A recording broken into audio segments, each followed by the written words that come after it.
found out from you that this is required reading in high school English in certain high school English classes, which is so funny because you and I were talking about how, we loved English class in school, but hated the required reading. And now we're reading it. But I have to say, if we had more stuff like this when I was in school, I would have totally gone for it. I am so over The Great Gatsby and Romeo and Juliet. And the East of Edens and Of Mice and Men. Again, Mm-hmm.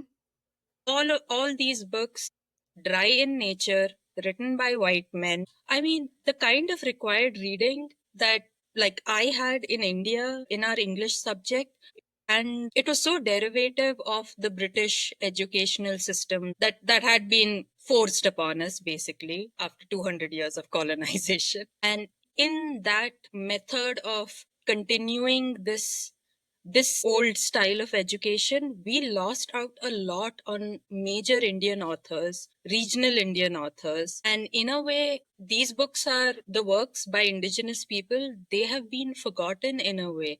And surprisingly, this is the book that brought me back to my culture in some ways. Even though it is more associated with Africa, it brought me back to my Indian roots. And I'll explain that further along because there are a lot of themes and motifs and symbols that honestly, like, it was like a flashback.